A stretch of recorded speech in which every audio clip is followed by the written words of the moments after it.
The chamber was so large that clouds formed near the ceiling. Ambassador David Mercer stood alone on a floating platform, surrounded by 10,000 alien faces. Some had scales. Some had feathers. Some had no faces at all, just glowing orbs of light or masses of tentacles that twisted in the artificial atmosphere. This was the Grand Hall of the Galactic Council, the most powerful governing body in the known universe, and humanity had been summoned to answer for its crimes. Mercer was 52 years old. He had gray hair, tired eyes, and hands that would not stop shaking. But he kept them behind his back where no one could see. He had been a diplomat for 30 years, but nothing had prepared him for this moment. Above him, floating on platforms made of crystal and light, sat the representatives of 800 alien species. They controlled 2 million star systems. They commanded fleets that could burn entire galaxies. And they were all staring at him. The silence was absolute. Then the Supreme Chancellor spoke. His name was Vorthan, and he belonged to a species called the Etherians. His body was made of liquid silver that constantly shifted and reformed. When he spoke, his voice seemed to come from everywhere at once. Species designation 4-7-9. Humanity. You have been charged with unauthorized expansion beyond your designated territory. You have been charged with developing prohibited technologies. And you have been charged with refusing to surrender your scientific research to Council oversight. Vorthan paused. How do you plead? Mercer looked up at the massive being. He looked at the thousands of alien faces watching him with contempt, curiosity, or indifference. He thought about the message he had received from Earth just 6 hours ago. The message that had changed everything. Supreme Chancellor, Mercer said. His voice steady despite his fear. Humanity pleads not guilty. But more importantly, humanity questions the authority of this council to judge us at all. The chamber exploded with noise. Shrieks, howls, and sounds that human ears could barely process filled the air. The Vorthani delegation, insectoid beings with razor-sharp mandibles, actually rose from their seats in fury. The Celestin Collective, a hive mind that spoke through 1,000 identical bodies, began chanting in unison. Vorthan raised his hand, and silence returned. You question our authority? His silver form rippled with what might have been amusement. We have governed this galaxy for 6 million years. We were building empires when your species was learning to walk upright. By what right do you challenge us? Mercer took a deep breath. By the right of truth, Supreme Chancellor. The right of any species to know what is really happening in this galaxy. He reached into his coat and pulled out a small data crystal. It glowed with a soft blue light. 6 hours ago, our scientists completed their analysis of the energy signature that destroyed the Kalrani homeworld 3 centuries ago. The Council told the galaxy that it was a natural phenomenon, a rogue black hole, an unavoidable tragedy. He held up the crystal. It was not natural. It was a weapon built by the Council itself. The silence that followed was different from before. It was not the silence of contempt. It was the silence of fear. Vorthan's form went completely still. Ambassador Mercer, he said slowly, you are making a very dangerous accusation. I am making a factual statement. The Kalrani were developing faster-than-light communication, technology that would have allowed species across the galaxy to share information instantly. They would have been able to coordinate, to organize, to challenge Council authority. Mercer's voice grew stronger. So the Council destroyed them. 14 billion lives erased in an instant because they threatened your power. The chamber remained frozen. And now you want to do the same to us. Humanity has developed technologies you cannot control. We have built ships that can travel through dimensions you did not even know existed. We have created weapons that could threaten your fleets. He stepped forward on his platform. So you summoned us here You manufactured charges against us. And when we failed to submit, you planned to declare us a rogue species and authorize our extermination. Vorthen said nothing. But here is what you did not anticipate, Supreme Chancellor. We found evidence of what you did to the Kalrani, and we have shared that evidence with every species in this chamber. Mercer smiled grimly. Check your communication devices. Right now, every delegation here is receiving the complete analysis. They are seeing the weapon signatures. They are seeing the Council's internal communications authorizing the attack. They are learning what their government really is. The chamber erupted again, but this time with different emotions. Representatives were looking at their devices. Some were shouting at each other. Some were staring at the Council leadership with horror. Vorthen's form began to pulse with agitation. This is a fabrication. Human lies designed to divide us. Then prove it, Mercer replied. Open your archives. Allow independent verification. If we are lying, you have nothing to hide. The Supreme Chancellor did not respond. In the seats above, Ambassador Thalia of the Luminari, a species of beings made of pure light, rose slowly. Her voice rang through the chamber like crystal bells. I have examined the evidence. It appears authentic. I move for an immediate investigation of Council leadership. Seconded, called out Representative Grom of the Stone Walkers, a species that resembled living mountains. His voice was like an earthquake. Vorthen's form began to churn violently. You cannot do this. I am the Supreme Chancellor. I have governed this galaxy for 200,000 years. I will not be questioned by primitives and children. Mercer shook his head slowly. That is exactly the problem, Supreme Chancellor. You have governed for so long that you have forgotten what governing means. It means serving the people, not controlling them, not exterminating them when they become inconvenient. He turned to face the full assembly. Humanity came to the stars hoping to find wisdom, hoping to learn from civilizations older and greater than ourselves. Instead, we found tyranny disguised as order, fear disguised as stability. His voice echoed through the massive chamber. So today, humanity makes a choice. We will not submit to false charges. We will not surrender our technology. And we will not remain part of a council that murders entire species to maintain its power. He held up another crystal. This is humanity's formal withdrawal from the Galactic Council. Effective immediately. The chamber went silent again. Vorthen spoke, his voice cold as void.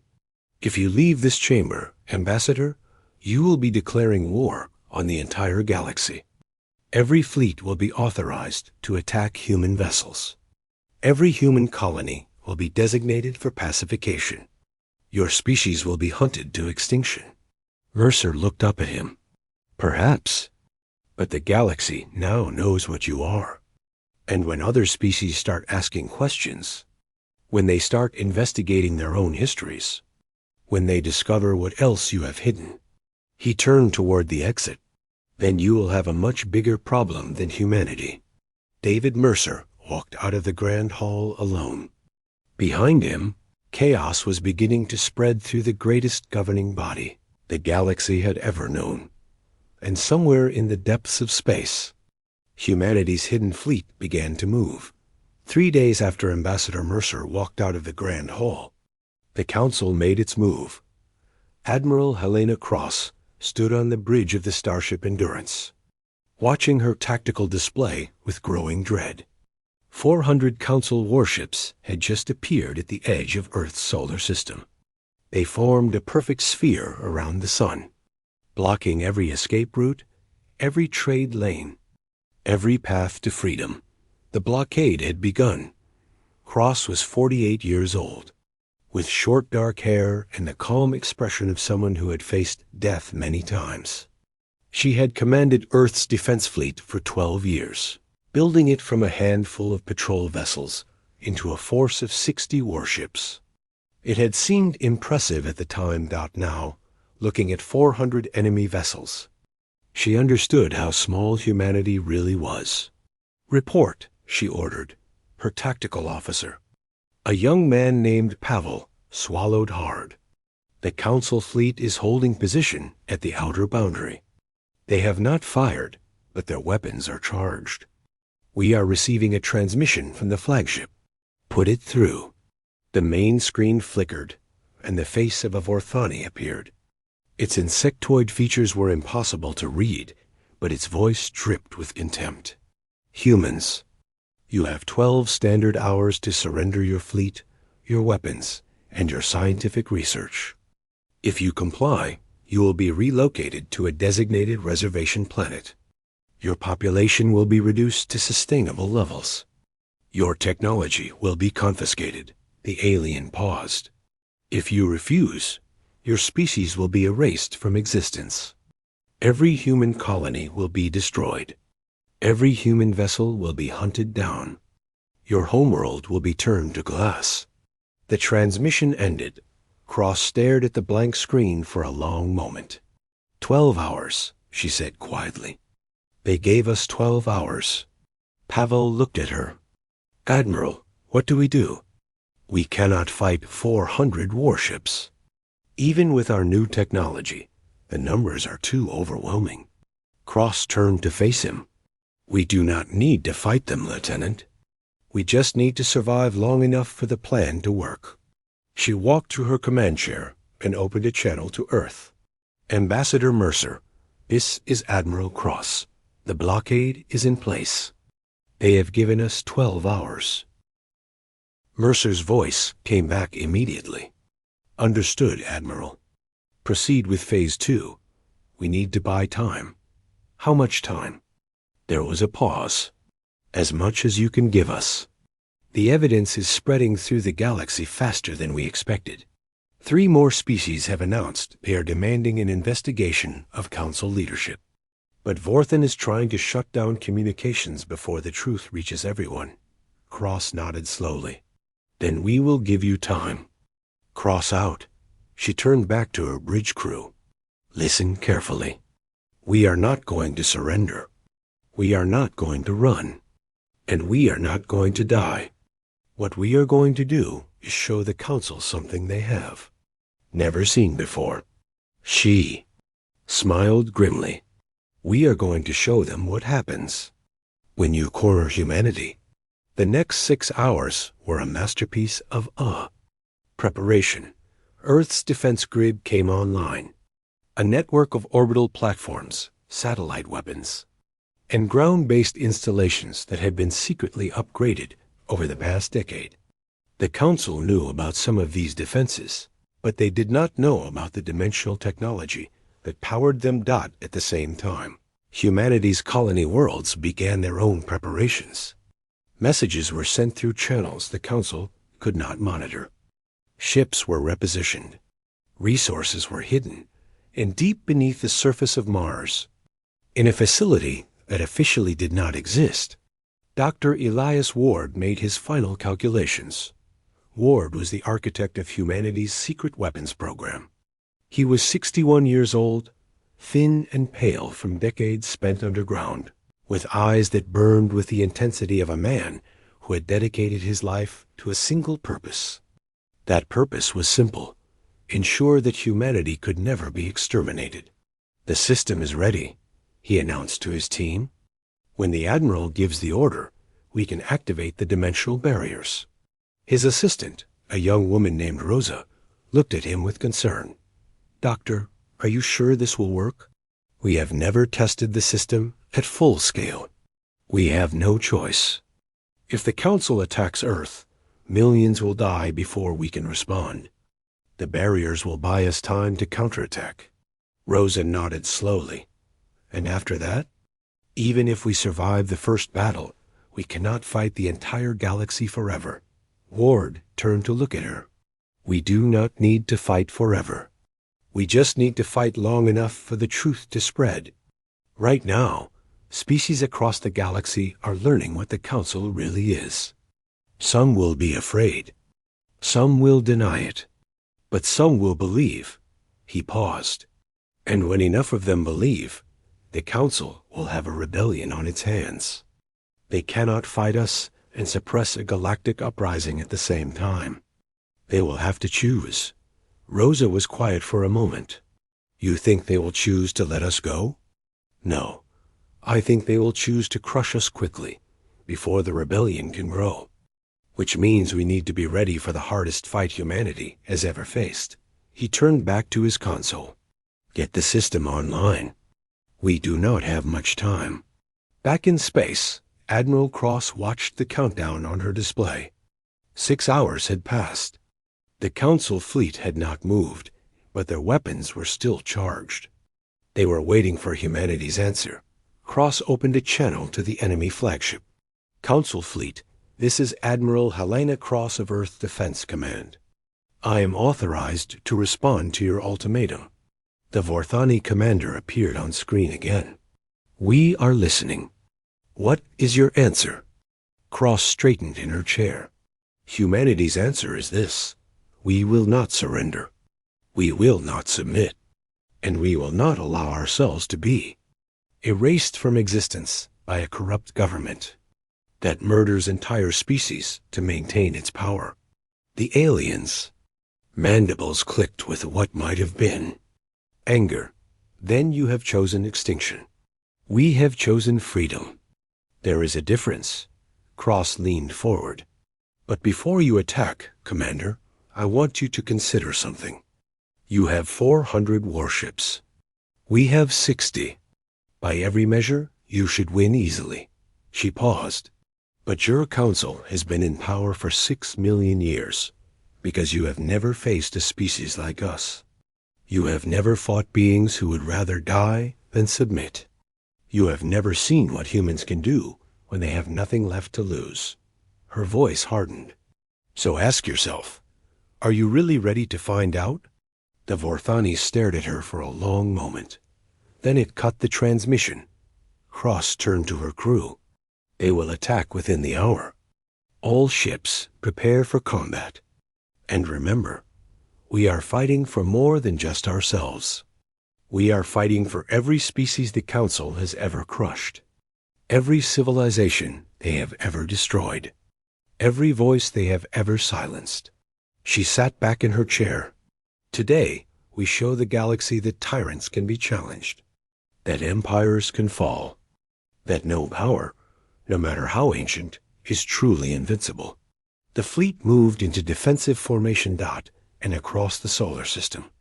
Humanity prepared to face the greatest battle in its history. The countdown reached 0.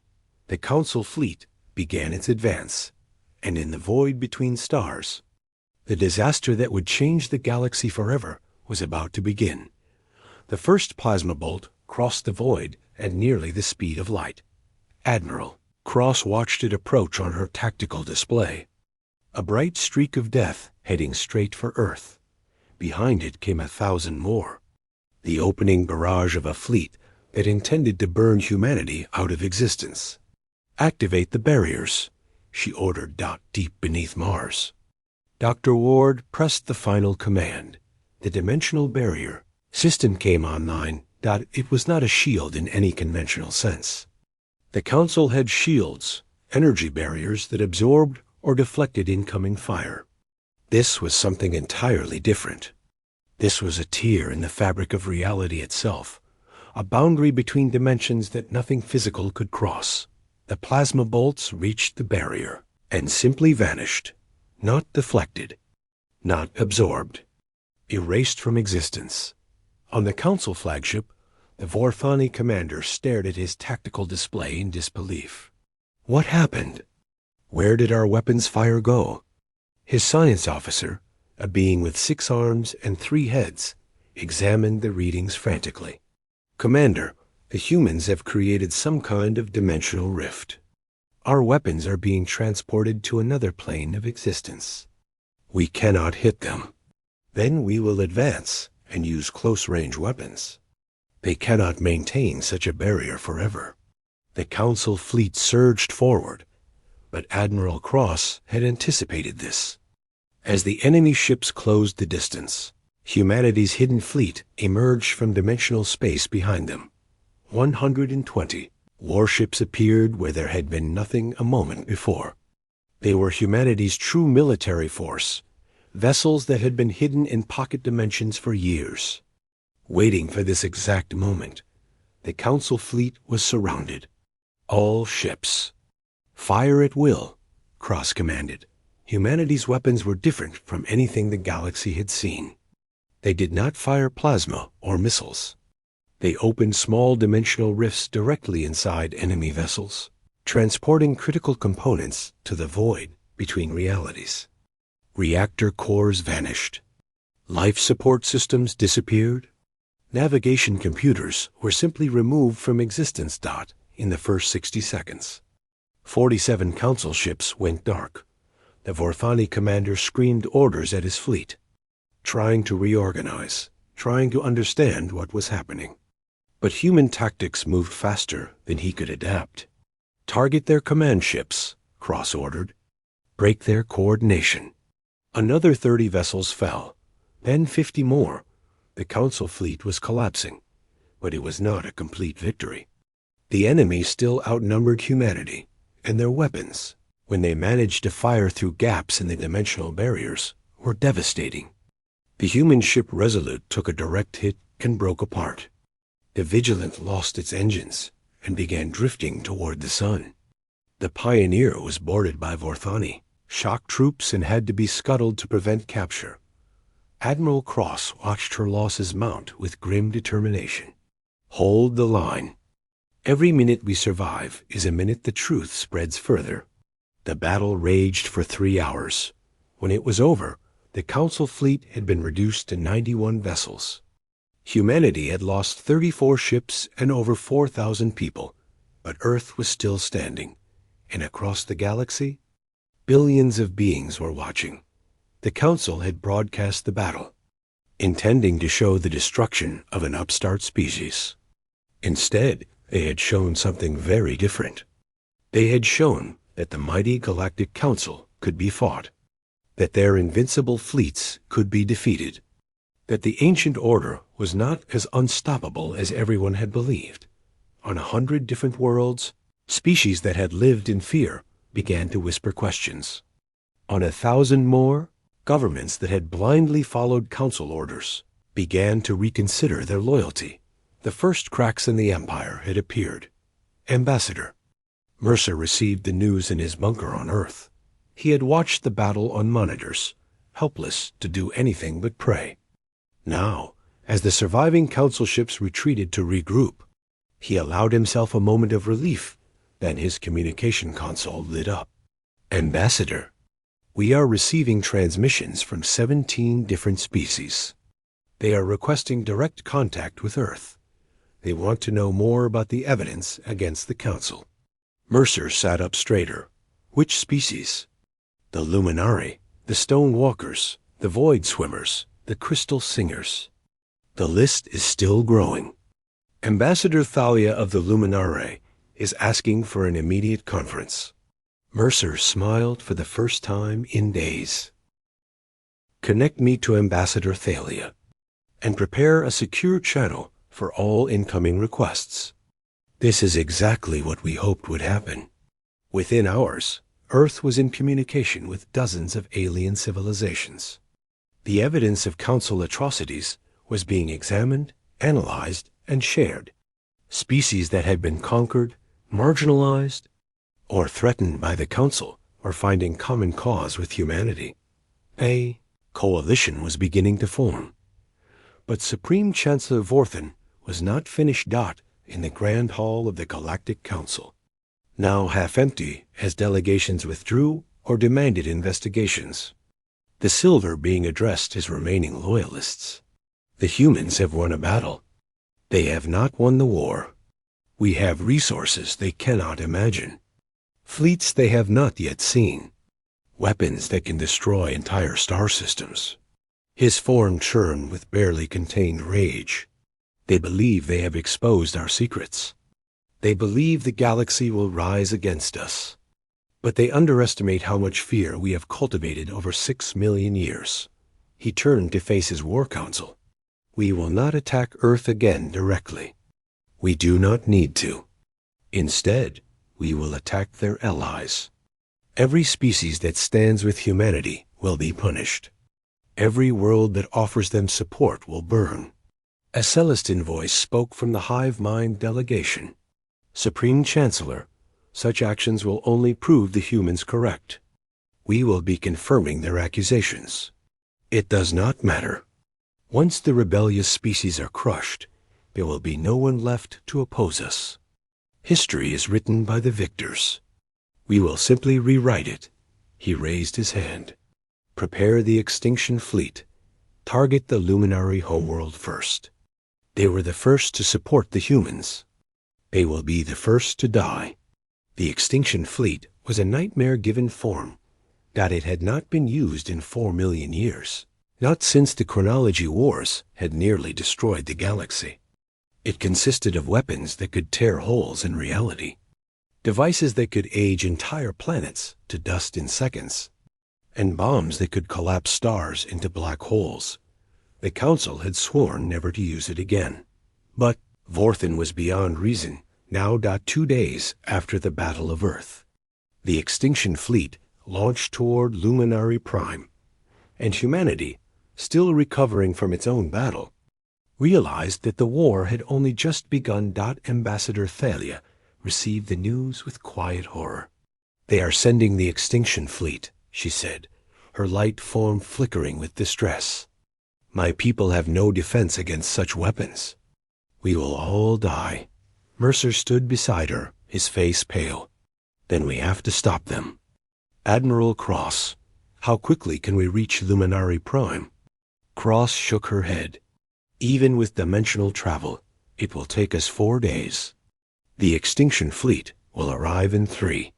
Then we need to find another way. Dr. Ward spoke up from his connection on Mars. There may be an option. The extinction fleet uses dimensional weapons similar to ours, but on a much larger scale. If we could disrupt their control systems, we might be able to turn their own weapons against them. How? I would need to be on one of their ships, physically present. It is the only way to interface with their systems. Cross stared at him. You are talking about a suicide mission? Ward smiled grimly. I am talking about saving an entire species. If I succeed, the Luminari survive. If I fail, they die anyway, and so does our best chance at building a real coalition. He paused. I have spent my entire life preparing humanity for this moment. Let me do this. The room was silent. Then Ambassador Thalia spoke. We cannot ask you to sacrifice yourself for us. We have only known humanity for a few days. That is exactly why I have to do it, Ward replied. We told the galaxy that we are different from the Council, that we believe in protecting the innocent, that we would rather die than become the kind of tyrants they are.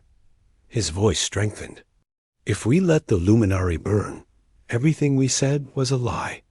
And if it was a lie, then humanity does not deserve to survive anyway. Mercer closed his eyes. Then he nodded. Get him on a ship. We will find a way to get him to the extinction fleet. The race against time had begun. A small shuttle drifted through the darkness. Between stars. Dr. Elias Ward sat alone in the cockpit, watching the distant glow of the extinction fleet on his sensors. 37 ships, each one carrying weapons that could unmake entire worlds. They moved in perfect formation, a convoy of death heading toward Luminary Prime. He had 47 minutes to stop them. The plan was insane. Rosa had told him so before he left. Admiral Cross had said the same thing. Even Ambassador Mercer, who had approved the mission, had looked at him like a man saying goodbye to the dead. But there was no other option. The Extinction Fleet's command ship was called the Void Herald. It was ancient, built during the Chronology Wars by beings whose names had been lost to time. Its systems were different from any modern vessel, running on principles that even the Council's best scientists did not fully understand. But Ward understood them. He had spent 30 years studying every piece of captured Council technology, every fragment of information about their weapons, every whisper of their secrets. He knew things about the Void Herald that its own crew did not know, including its one weakness. His shuttle approached the fleet slowly, broadcasting a diplomatic signal that he knew would not protect him. The Council had declared humanity an enemy species. Any human vessel was to be destroyed on sight. He was counting on that. Unidentified craft, you are entering a restricted military zone. Identify yourself immediately, or be destroyed. Ward activated his transmitter. This is Dr. Elias Ward of Earth.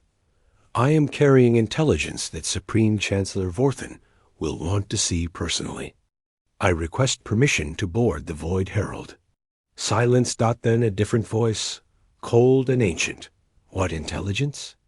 The location of Earth's hidden fleet, the technical specifications of our dimensional weapons, and the names of the Council members who have been secretly feeding us information. Another pause. You would betray your own species? I would survive. The battle at Earth showed me that humanity cannot win this war. I would rather live as a servant of the Council than die as a hero of Earth. The voice was quiet for a long moment. Proceed to Docking Bay 7. Any attempt at treachery will result in your immediate execution. Ward smiled grimly. Understood. His shuttle slid into the massive docking bay of the Void Herald. The chamber was dark, lit only by the faint glow of ancient machinery.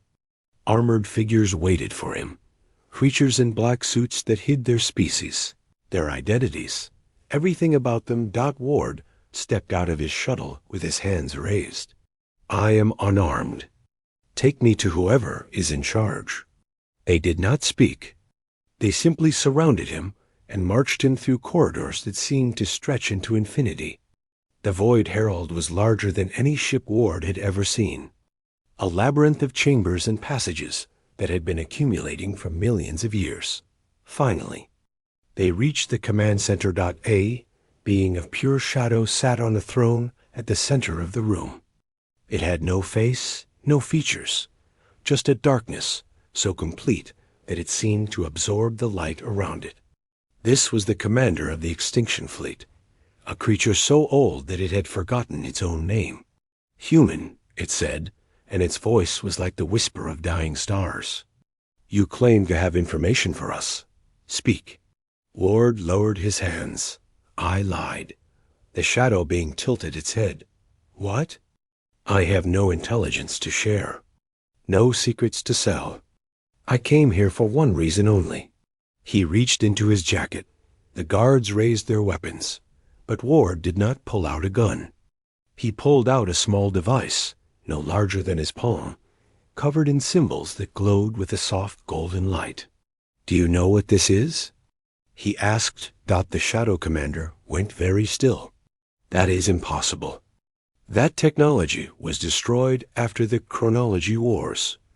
Every piece of it was eliminated. Almost every piece.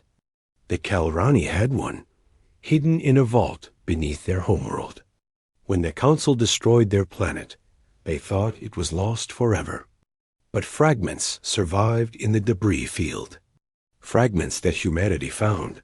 He held up the device. This is a dimensional anchor. It locks all dimensional technology within its range into a fixed state. While it is active, your weapons will not function. Your engines will not work. And your shields will not protect you. The Shadow Commander rose from its throne. Kill him, now. The guards fired, but Ward had already activated the device. The weapons discharged harmlessly, their energy dispersing into nothing. The dimensional technology that powered every system on the Void Herald went dark. The ship shuddered as its engines failed. And across the Extinction Fleet, every vessel experienced the same sudden death. Ward stood in the darkened command center, the only light coming from the golden glow of the anchor. Your fleet is dead in space, he said calmly. Your weapons are useless. And right now, Every species in the galaxy is watching this broadcast. He had activated a transmission before boarding. Everything that was happening on the Void Herald was being sent to every corner of the galaxy, live and unedited. The Council wanted to destroy the Luminari for supporting humanity. They launched the Extinction Fleet, a weapon they swore never to use again, to murder billions of innocent beings. And now the galaxy can see what their government really is. He stepped closer to the Shadow Commander. You have ruled through fear for 6 million years. You have crushed every species that challenged you. You thought you were invincible. His voice hardened. You were wrong. The Shadow Commander lunged at him in the darkness of the dead ship. Ward could not see the attack coming. Claws of pure shadow raked across his chest, tearing through flesh and bone. He fell backward, blood spreading across the floor, but he did not let go of the anchor. Human, the commander hissed, standing over him. You think you have won? You have only delayed the inevitable. The Council has 1,000 fleets, 1,000,000 ships. We will rebuild. We will hunt your species to the last child. Ward looked up at the creature of darkness. Maybe, he whispered, but you will not be here to see it. He pressed a final button on the anchor. The device had one more function, one that he had not mentioned. A self-destruct sequence that would release all the dimensional energy it had absorbed in a single, catastrophic burst. The Void Herald vanished in a flash of golden light. Every ship in the Extinction Fleet, locked together by the dimensional anchor's effect, was caught in the same explosion. 37 vessels, each carrying weapons of unimaginable destruction, were torn apart in an instant dot and across the galaxy. Billions of beings watched in stunned silence. On Luminary Prime, Ambassador Thalia stood before a viewscreen, tears of light streaming down her face. He saved us, she whispered. He sacrificed himself to save us. On Earth, Admiral Cross lowered her head in grief. He was the bravest man I ever knew.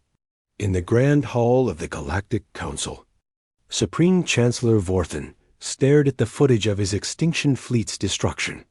His silver form churned with something that might have been fear, because he understood what had just happened.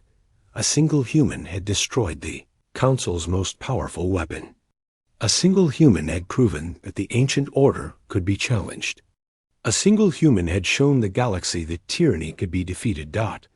And now, across 2 million star systems, species that had lived in fear were beginning to believe that maybe, just maybe, they did not have to be afraid anymore. Ambassador Mercer received the news in silence. Then he stood and walked to the window of his bunker, looking up at the stars. Thank you, Elias, he said quietly. We will not waste what you gave us. He turned back to his staff. Contact every species that has reached out to us. Tell them that humanity is ready to stand with anyone who wants to fight for freedom. Tell them that the age of the Council is ending. His voice strengthened. And tell them that we are just getting started. The war for the galaxy had entered a new phase, and this time, humanity was not fighting alone. The rebellion spread like fire through dry grass. Within 1 month of Dr. Ward's sacrifice, 47 species had formally withdrawn from the Galactic Council. Within 3 months, that number had grown to 183. Within a year, the once mighty government that had ruled for 6 million years controlled less than half the galaxy. Ambassador David Mercer watched it happen. From the new Alliance headquarters on Earth, what had started as a desperate act of defiance had become something far greater. A coalition of free peoples, united by the belief that no one should live in fear of extinction. They called themselves the Galactic Alliance. And humanity was at its heart. The Council fleet is reforming near the Celestin border. Admiral Cross reported during the morning briefing. Our intelligence suggests they are planning a major offensive to reclaim the outer territories. Mercer nodded. What are our options? We have 78 Alliance warships in that sector, supported by Luminary energy shields and Stone Walker ground forces. If the Council attacks, we can hold them, but it will be costly. Ambassador Thalia, attending via holographic projection, spoke up. My people have been developing a new weapon based on Dr. Ward's research. It is not yet complete, but when it is, we may be able to neutralize Council dimensional technology permanently. Mercer looked at her. How long until it is ready? 3 months. Perhaps 2 if we can get additional resources. You will have whatever you need. Cross, can we hold for 2 months? The Admiral considered. If we are careful, if we pick our battles, if we accept that some territories will fall before we can save them, then we hold, and we prepare. When the Luminary weapon is ready, we end this war once and for all. The briefing continued, discussing logistics, troop movements, and supply lines. But beneath the military planning, something more important was happening. Dozens of species were working together for the first time in galactic history. Beings who had never trusted each other, who had been kept separate by Council manipulation, were finding common cause that it was exactly what Dr. Ward had died for. Supreme Chancellor Vorthan watched the Alliance grow with mounting fury. His empire was crumbling. Species that had obeyed for millions of years were now openly defying him. His fleets, once invincible, had been defeated repeatedly by enemies who should have been easy prey. And worst of all, the galaxy no longer feared him. We must strike now, he told his war council, before they become too strong, before their coalition solidifies. His generals exchanged uneasy glances. Supreme Chancellor, one of them said carefully, our forces are stretched thin. The rebellion has spread to sectors we never anticipated. If we concentrate for a major offensive, we leave other territories vulnerable. I do not care about other territories. I care about Earth. If we destroy the human homeworld, the Alliance will collapse. They are the symbol of this rebellion. Remove them, and the others will submit. Another general spoke up. The humans have proven more resilient than expected. Their dimensional technology rivals our own now. An assault on Earth would be extremely costly. Vorthan's form churned with rage. Then we will use the only weapon they cannot counter. The Omega Protocol. Silence fell over the Council. The Omega Protocol was the Council's ultimate contingency. It was a network of devices hidden throughout the galaxy, installed over millions of years, capable of detonating stars themselves. It had been created as a last resort, a way to ensure that no matter what happened, the Council could never truly lose. Using it would kill trillions. It would destroy countless worlds, guilty and innocent alike. It would scar the galaxy for generations. Supreme Chancellor, a Celestin voice said carefully, the Omega Protocol was designed for scenarios where the Council itself faces extinction. We are losing territory, but we are not facing annihilation. Are we not? Vorthan moved to the center of the Council chamber. Every day, more species join the Alliance. Every day, our enemies grow stronger. In 1 year, perhaps 2, they will have the power to attack our homeworlds directly, to destroy everything we have built. His voice dropped. I will not wait for that day. I will not watch 6 million years of order collapse into chaos. If the galaxy will not obey, then the galaxy will burn. He raised his hand. Activate the Omega Protocol. Target Earth, Luminary Prime, and every Alliance capital. Show them the price of defiance. For a moment, no one moved. Then one of the generals stood. No. Vorthan turned slowly. What did you say? I said no. The general was a Vorthani, the same species that had led the first attack on Earth. His mandibles clicked nervously, but his voice was steady. I joined the Council military to protect the galaxy, not to destroy it. What you are proposing is genocide on a scale never seen before. Another general stood, then another, then a dozen more. The Omega Protocol requires unanimous activation, one of them said. You do not have it. You never will. Vorthen stared at them. You would betray me? After everything I have done for this council? You have betrayed the council. Ambassador Thalia's voice rang through the chamber. She had intercepted the communication, broadcasting to every corner of the galaxy. You have betrayed every species that trusted you to lead with wisdom instead of tyranny. And now the entire galaxy can hear what you tried to do. Vorthen spun toward the transmission source. This is a secure channel. How did you? Human technology, Thalia said simply. They have been teaching us, sharing with us, treating us as equals instead of subjects. She paused. That is the difference between the Alliance and the Council. That is why you are losing. That is why you have already lost. The transmission ended. Vorthen stood alone in his council chamber, surrounded by generals who would no longer follow him. And across the galaxy, billions of beings heard the Supreme Chancellor of the Galactic Council try to order the destruction of innocent worlds, only to be stopped by his own people. The war ended 3 months later. The Luminary weapon worked exactly as promised. When activated, it created a permanent disruption field that neutralized all Council dimensional technology within range. Their fleets became useless. Their weapons stopped working. Their mighty empire was suddenly powerless. Ambassador Mercer accepted the Council's surrender in the same Grand Hall where he had first walked out a year ago. Vorthen was gone. He had fled when his generals turned against him, disappearing into the void between galaxies. Some said he was dead. Some said he was waiting, planning his return. But most simply did not care. The Galactic Council was dissolved.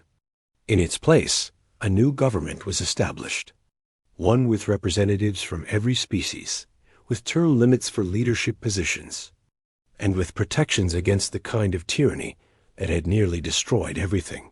The Galactic Alliance was no longer a rebellion. It was the future. 1 year after the surrender, a memorial was dedicated on Mars. It stood above the facility where Dr. Elias Ward had spent his life, a simple pillar of stone reaching toward the stars. Carved into its surface were the names of everyone who had died fighting for freedom. Human and alien alike, Ambassador Mercer stood before it, addressing a crowd of thousands. We came to the stars hoping to find friends, he said.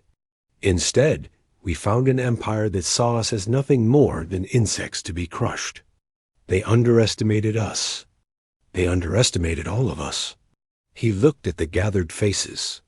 Humans standing beside Luminari, stone walkers conversing with void swimmers, species that had never known each other, learning to be neighbors. We won this war because we refused to accept that power gives anyone the right to oppress others. We won because we believe that every species, no matter how young or old, deserves the chance to live in freedom. And we won because one man was willing to give everything so that strangers he had never met could survive. His voice strengthened. Dr. Elias Ward did not die for humanity alone. He died for the entire galaxy, for every being who ever dreamed of something better, for every child who will grow up in a universe where they do not have to fear extinction. He placed his hand on the memorial. We will not forget his sacrifice. We will not forget what it cost to build this alliance. And we will spend the rest of our existence proving that it was worth it. The crowd was silent for a long moment. Then slowly a sound began to rise. It was not applause. It was something deeper. A humming from the Luminari, a rumble from the stone walkers, a crystalline chime from the crystal singers. Every species present, adding their voice to a chorus of gratitude and hope. Ambassador Mercer closed his eyes and listened. This was why they had fought. This was why they had sacrificed.